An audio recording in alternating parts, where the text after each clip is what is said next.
Okay guys, so in previous video you probably seen how it operates. This is a BBMPulser 5B Plus, and I'd like to show you inside build and talk about a few things. So let's go ahead and open it up.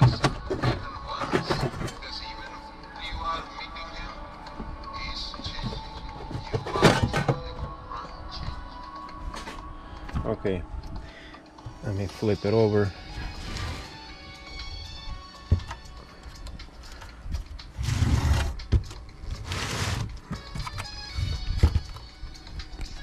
So as you can already recognize, this is a BBMPulser 5B board.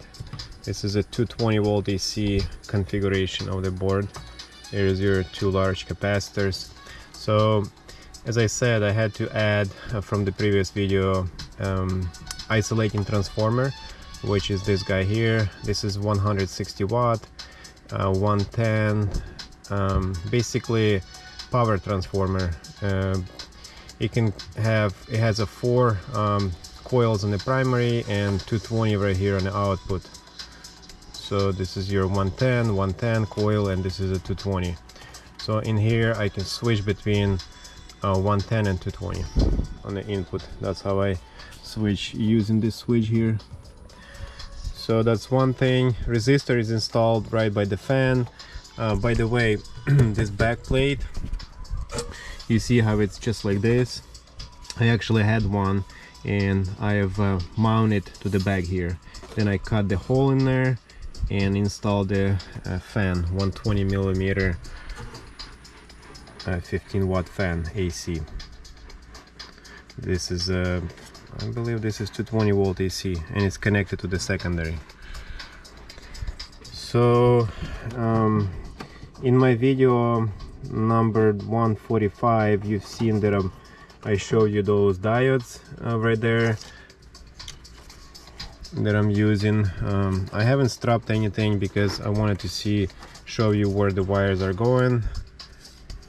This is the new thyristor here. Well, you've seen it in video 145. On the back there, as you can see, this FR4 board, there is 2 metal supports. Let me show you on this side. And these 2 metal supports, they come in a box, and I've installed this board here. I had to cut out the hole because I had to my pulse counter didn't work right, so I had to access to the back of it. But this is one board. Normally it would be here one board. It supports to this metal things, and then you support your PCB 1, 2, 3, 4 bolts on the 4 corners will support the PCB. Then you need some spacer like this, I don't know, like that long spacer in between on each leg here.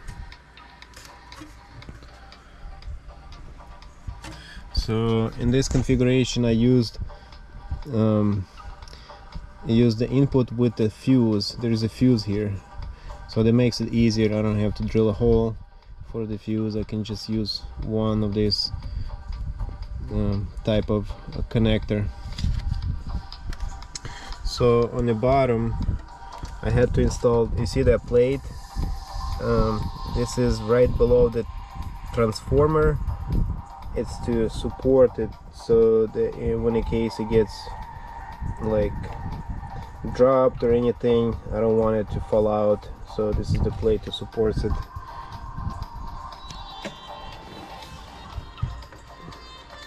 Pulse counter on the circuit, I don't have it drawn, but it's pretty easy to install it. You connect it to 12 volt input and you feed the signal from the 555 chip.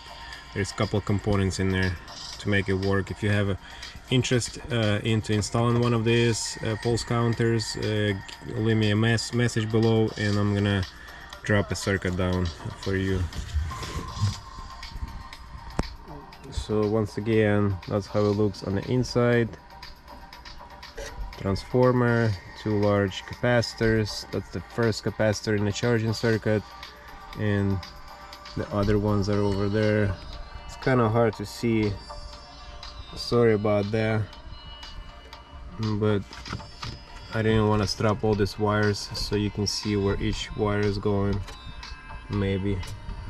Alright, well, that's inside look on this BBMPulser 5B Plus. And yes, I'm using the strip coil here.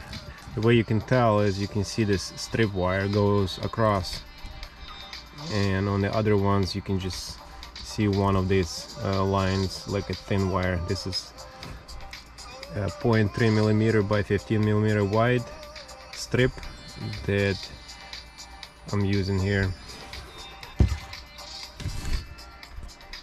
Right guys, if you had any questions, the case is made by Johnsbo and it's a C2 case. So just search Johnsbo C2.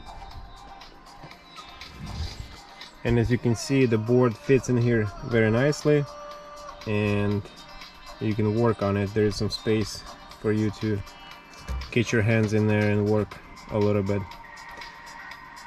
Alright, that's about it for this one, and I'll see you in the next one.